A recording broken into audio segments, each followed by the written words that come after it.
Ethiopia successfully hosts 35th AU Summit, which came to a close yesterday.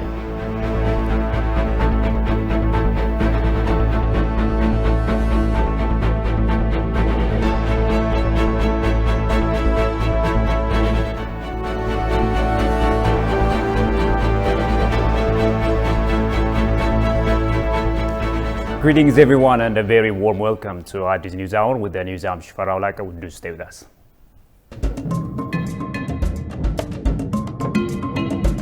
Excellencies, heads of state and government, first ladies, heads of state, excellencies, young men, former leaders of our organization.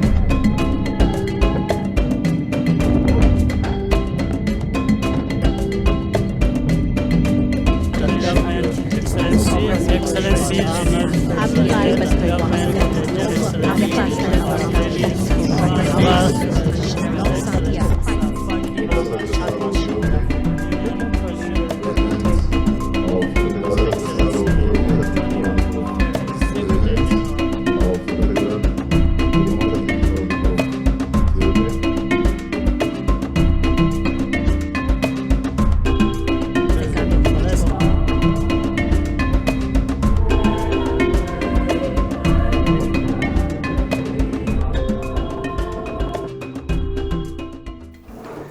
Now, Prime Minister Abiy Ahmed has praised all the stakeholders who contributed to the successful and peaceful conclusion of the 35th Ordinary Session of the African Union Heads of State and Government.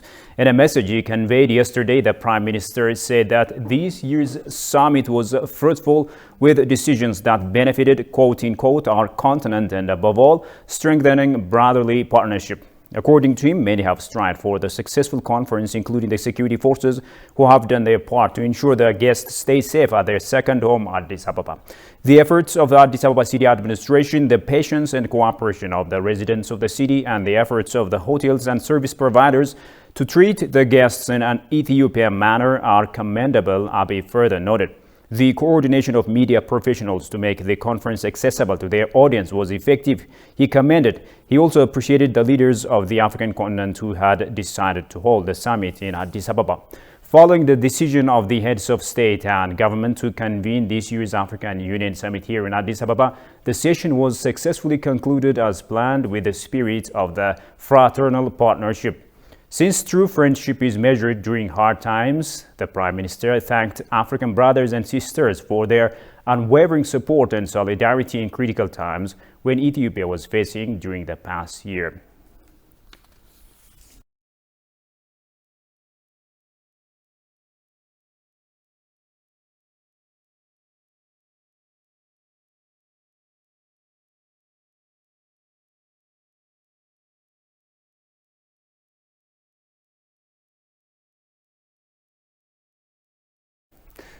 Now, Ethiopia has congratulated all African countries and Ethiopians on the successful completion of the 35th AU Summit, which came to end yesterday, and the report is presented as follows.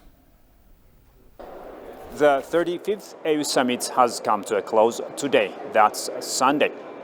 And for almost a week now, the East African nation, that is Ethiopia, and its capital Addis Ababa has been brimming with African leaders and high-ranking government officials discussing issues of continental sphere and common concerns. And against all odds, Ethiopia has been successfully hosting this continental event, beating all the odds of tarnishing the image of the East African nation that this country is not capable of hosting this summit. However, Ethiopia has once again notched it up, successfully hosting and holding this continental event. The African heads of state and governments have been discussing various issues of common concern, such as Agenda 2063, Continental Free Trade Area, that's AFCFTA, and other issues, as well as challenges such as the coronavirus, peace and security, and unconstitutional government change and coup d'etats. And after closed session, the African heads of states and governments have come up with decisions. Ethiopian Prime Minister Abiy Ahmed has talked to several leaders of African nations on the sidelines of the AU summit. Abiy Ahmed has discussed with the Nigerian President Muhammadu Buhari and President of Zimbabwe Emerson Mnangagwa on bilateral and regional issues. Following his discussion on the margins of the 35th Ordinary Session of the Assembly of Heads of State and Government of the African Union, which kicked off on Saturday, Abiy tweeted good discussions with President Buhari and President Mnangagwa on bilateral and regional issues. Abiy further stated the leaders are committed to strengthening collaborations. Abiy also discussed with African Development Bank Group President Akinwumi Adesina on Ethiopia's development aspirations and ways of strengthening partnership. He tweeted their discussion on the sidelines of the AU Summit 2022 explored Ethiopia's development aspiration and ways of strengthening partnership. The sideline meetings with Kenyan President Uhuru Kenyatta and President of Senegal Macky Sall is said to be an indication of the leaders' steadfast commitment to strengthening collaborations on areas of mutual interest, Abiy said. The Prime Minister also discussed with presidents of Djibouti, Somalia, Sierra Leone, and Zambia on the margins of the 35th AU Summit yesterday on regional and continental issues.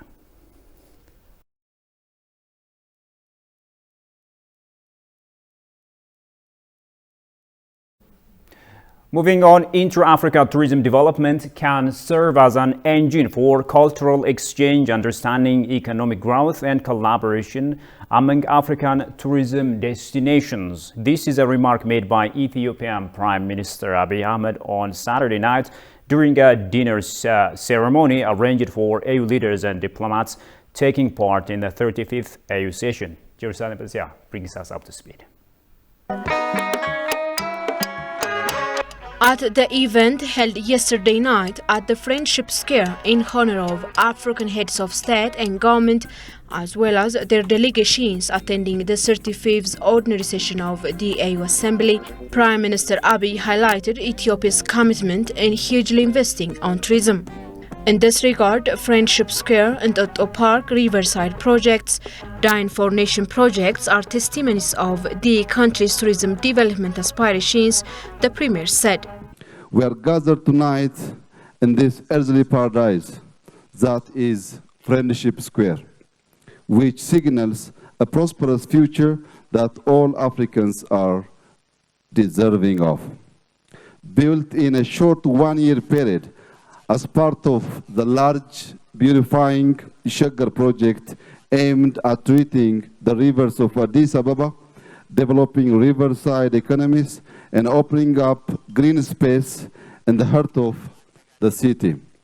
Prime Minister Abiy stated that Ethiopia has been investing in natural attractions and ecotourism destinations in a number of areas in the country.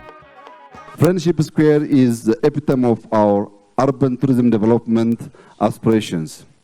The seat of the African Union and your capital, Addis Ababa, has been undergoing great transformation over the past 3 years to evolve into a metropolitan befitting of the name New Flower.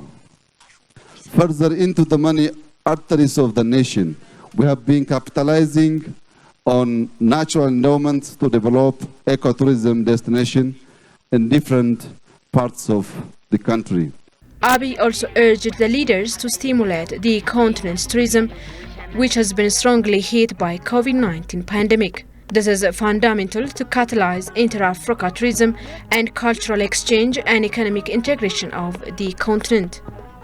Most African tourism sectors have been hard hit by the COVID-19 pandemic. Sustaining the sector and related service industries can be supported by mobilizing domestic and intra-Africa tourism.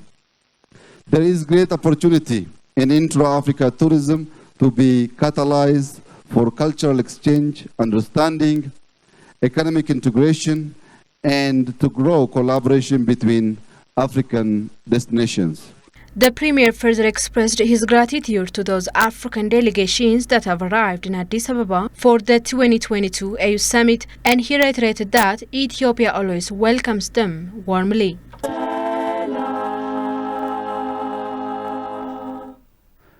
The 35th AU Summit deliberated issues that threatened the peace and stability of the continent. The closed session also dwelt on the coronavirus and the role of African Developmental Bank in accelerating intra-African trade. Have a listen to this.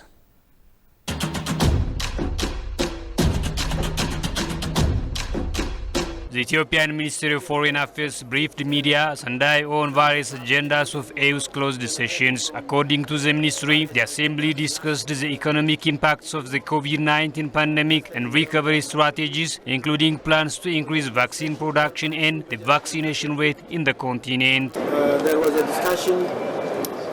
There was also a report on what Africa has done so as to overcome the challenges of COVID-19 and what measures have been taken so far. There is an intention by different African countries actually to produce vaccinations which will be commensurate to the gravity of this COVID-19. And it was said in the report that Africans should support each other and should help each other so as to overcome this challenge, which has negative impacts on various aspects of their life. It has negative impact on the economy, economic development, social cohesion, and even it could be a cause for instability. The assembly also deliberated issues that threatened the peace and stability of the continent, Dina said. One was an agenda on peace and security, whereby the challenges of the peace and security in Africa had been discussed. The causes for the instability in different parts of Africa had been discussed, particularly the case of unconstitutional change of government, which had been recently seen, has been very much discussed. And the objective of this discussion was based on the report presented by the President Uhuru Kenyatta, and it's a lengthy report, it's a detailed report on the causes of instability and the challenges and the opportunities with regard to peace and stability in Africa. So the objective of the discussion is in view of looking for the way out of the instability. Regarding socio-economic development issues of the continent, the 35th AU Assembly underscored the need to support the African Development Bank and accelerate inter-Africa trade in line with the objectives of the African Continental Free Trade Area Agreement. The third report that was presented was the report of the African Bank and Development Bank. This report was presented in view of supporting African integration through finance.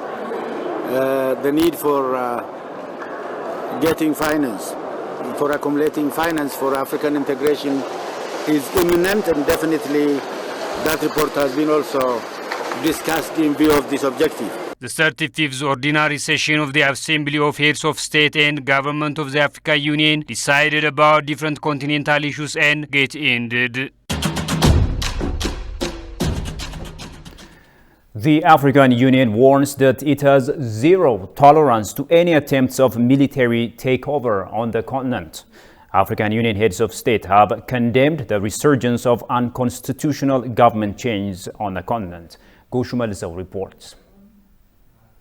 The 35th AU Summit of Heads of State discussed on various issues, but peace and security was one of the topmost agenda of the summit amid resurgence of coup in the continent. Briefing the media Sunday, African Peace and Security Commissioner said heads of state at the summit condemned unequivocally the resurgence of unconstitutional government changes in the continent. Every African leader in the assembly has condemned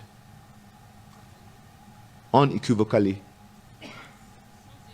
the pattern of, or the resurgence, or the cycle, or the wave of unconstitutional changes of government. The commissioner explained that terrorism, radicalization, and complicated political transition are destabilizing factors that need serious intervention. Is the phenomenal expansion of terrorism, violent extremism, and radicalization. All our regions now have to deal with this scourge. Two, Some people have called it the resurgence of unconstitutional changes of government. As we speak, 4 of our member states have been suspended: Guinea, Mali, Sudan, and Burkina Faso. 3, we have complicated political transitions, meaning we have to tread carefully and engage our member states back to constitutional order. He confirmed that AU had zero tolerance to any attempts of military takeover. This assembly has placed it on record that they have zero tolerance for military adventurists. It is important that the media should know that none of our leaders is in any way justifying the trend. Have we had 4 countries in one calendar year, in 12 months, being suspended? Mali, Guinea, Sudan, and latest, Burkina Faso. Every conflict situation in the continent was the agenda of the summit, the commissioner said. Every conflict situation was on the agenda of the summit. Indeed, 32 of our leaders, heads of state and government, intervened on the dual agenda item of the report of the activities of the Peace and Security Council for the year 2021 and the state of peace and security in Africa. So the 5 regions of the continent, from the north to the south, east, west, central, were all covered. AU has fully engaged in the matter to restore peace, and the leaders were also debated on issues of peace and security in general, including silencing the gun in the continent, he added. The Kenyan President Uhuru Kenyatta says African countries need to continue keeping malaria agenda high priority. The president has briefed the media on African malaria progress Sunday after discussions with the heads of state and government at the 35th African Union Summit. Shagai Mata reports. The economic impact of malaria is estimated to cost Africa $12 billion every year.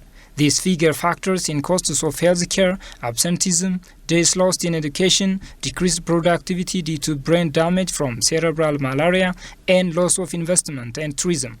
Kenyan President Uhuru Kenyatta said the campaign against malaria prevention, which is a priority agenda of next year's AU meeting, requires multi-sectoral advocacy, action, and resource mobilization. Some African countries, including Kenya, have launched their national zero malaria campaign.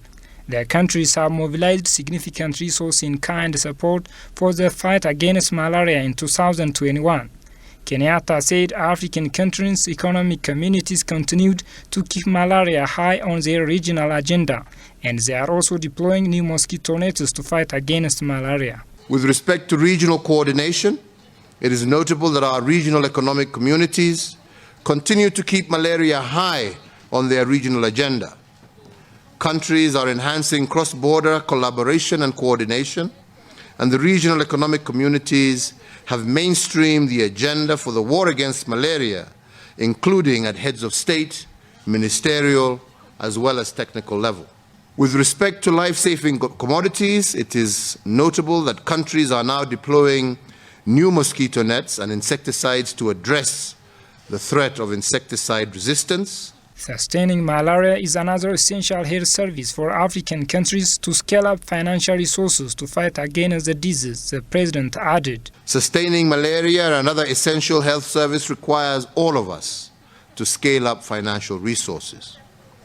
Indeed, as of June 2021, the Global Fund provided 56% of total funding for malaria services. The next replenishment of the Global Fund begins in 2022, and we urge our development partners to demonstrate global solidarity and increase their commitment to the Global Fund replenishment. Additionally, I also urged heads of state and government in Africa to support the advocacy efforts and to ensure that this replenishment is successful.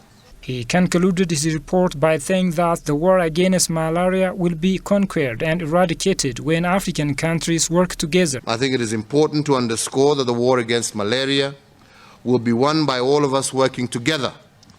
And in this regard, we invited you, the members of the press, to work with us as governments as we continue with this mission to conquer and eradicate this terrible disease. Help us to instill across our countries the clarion call of zero malaria starts with me, zero malaria starts with you. Uhuru, who said he is proud that he launched the first national malaria youth army to fight malaria, urged his fellow heads of state to strengthen this initiative. Now, African journalists say some foreign countries exert undue pressure against African countries to promote their national interests. The journalists told ETV that African media need to work more on propagating the facts on the ground about Africa to the rest of the world. Preserving the Pan-African ideology and African cultural values to transcend to the posterity is fundamental, the journalists have said. Abtam Washagli has a following report. They stood right out. The African Union has come about. The long dream of Pan-Africanism has come through, with much prospect in the future to do. So all Africans, let's work with our union. Africa wants to see peace, love and prosperity.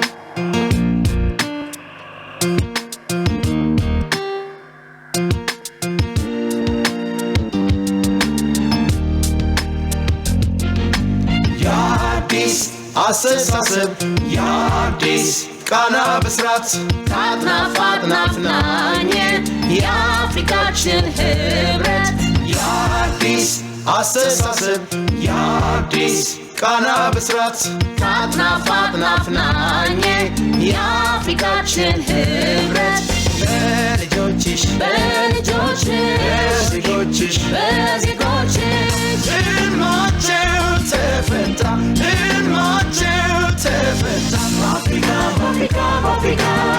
በአፍሪካችን ህብረት ምስረታ በአፍሪካችን ህብረት ምስረታ እንግዲህ አክትም እንግዲህ ይብቃ የልጆች አምባ ራብ ሰቆቃ ጦርነት ስደት የችግር ቀንበር ይወገድ ከአፍሪካ ምድር ይቅር በዓለም ስማችን እንግዲህ አክትም እንግዲህ ይብቃ የልጆች አምባ ራብ ሰቆቃ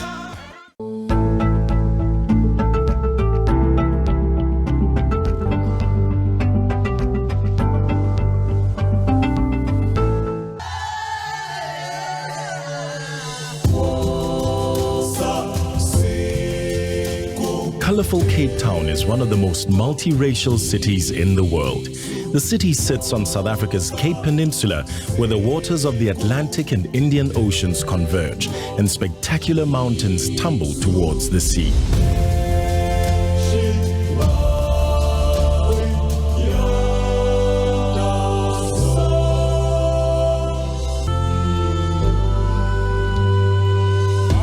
For decades, Cape Town has been buffeted too by the crosswinds of social upheaval. But just like those early ships, Cape Town had endured some of history's most turbulent waters and set course to an optimistic future. Cape Town's central area is situated in the City Bowl. This amphitheater-shaped area begins at the edge of Table Bay and is backed by the iconic 2-mile-long plateau of Table Mountain.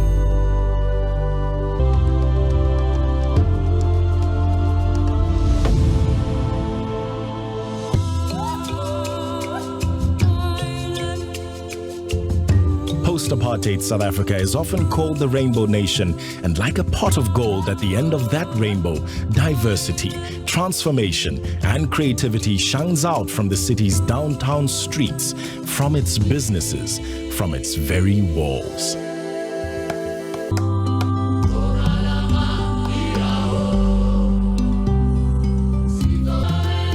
So come and savor the colors, hope, and freedom of Cape Town.